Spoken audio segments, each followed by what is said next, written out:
हमारे देश में भ्रष्टाचार कितने चरम पर है, आप सभी ये बात को याद रखिए। हमारे देश में एक पूर्व प्रधानमंत्री हुआ करते थे श्री राजीव गांधी। उन्होंने एक बार लोकसभा में ये कहा कि मैं देश की अर्थव्यवस्था में जब किसी नागरिक से 1 रुपए टैक्स का लेता हूं और बदले में वो 1 रुपए विकास के लिए उस नागरिक के पास देता हूं, तो उसके पास मात्र 15 पैसा ही पहुंचता है, 85 पैसा तो भ्रष्टाचार और घूसखोरी में ही चला जाता है। ये बात श्री राजीव गांधी ने कही थी संसद में। बहुत सारे देश के अर्थशास्त्रियों ने उस समय श्री राजीव गांधी को यह कहा था कि आप अतिशयोक्ति कर रहे हैं। तो श्री राजीव गांधी ने कहा था कि शायद थोड़े दिनों के बाद लगेगा कि मेरी बात अतिशयोक्ति नहीं है। श्री राजीव गांधी अब जीवित नहीं है, वो स्वर्गवासी हो चुके हैं। हमारे देश की सरकार ने समय समय पर अर्थव्यवस्था में भ्रष्टाचार को नापने के लिए कई अध्ययन करवाए हैं और उन सभी अध्ययनों की रिपोर्ट बताती है कि केंद्र सरकार अगर दिल्ली से 1 रुपया विकास के लिए नीचे किसी आदमी को भेजती है तो अब तो उसके पास 10 पैसा ही पहुंच पाता है, 90 पैसा तो घूसखोरी और भ्रष्टाचार में ही चला जाता है।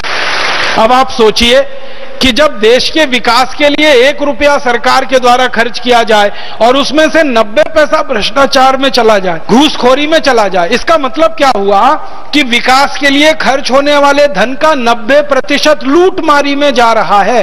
घूसखोरी माने लूटमारी, डकैती, सीधे सीधे डकैती और लूटखोरी में 90% धन जा रहा है। इसका अर्थ क्या हुआ? परम पूजनीय स्वामी जी आपको थोड़ी देर पहले कह रहे थे कि सारे देश के विकास के लिए केंद्र सरकार, राज्य सरकार और स्थानीय सरकार का जो 1 साल का बजट है 20 लाख करोड़ का है। अगर इस 20 लाख करोड़ में से 90% घूसखोरी और लूटखोरी में जा रहा है और मात्र 10% ही देश के विकास के काम में आ रहा है, तो इसका सीधा सा मतलब है कि साल में 20 लाख करोड़ में से 18 लाख करोड़ रुपए लूटा जा रहा है, बर्बाद हो रहा है और मात्र 2 लाख करोड़ रुपए ही विकास पे खर्च हो रहा है। 115 करोड़ की जनसंख्या में साल में 2 लाख करोड़ रुपए विकास का खर्च है, 18 लाख करोड़ घूसखोरी और भ्रष्टाचार में जा रहा है। इसका माने भ्रष्टाचार भारत में पूरे चरम पर है और आने वाले समय में अगर व्यवस्था को हमने नहीं बदला तो यह भ्रष्टाचार और बढ़ने वाला है।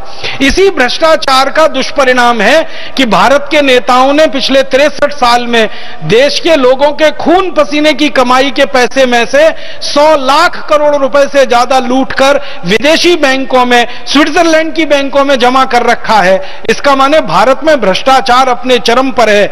अब ध्यान दे देना है कि जब जब दुनिया के जिस देश में भ्रष्टाचार चरम पर हुआ है उसी समय लोगों ने क्रांति की है।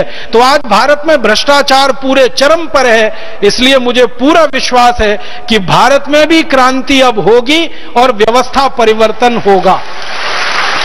भारत का भ्रष्टाचार इतने चरम पर है कि यहां के लोग तो कफन को बेचकर खाने की तैयारी में बैठे हैं। इतने भयंकर भ्रष्टाचार वाले भारत में क्यों नहीं क्रांति सफल होगी?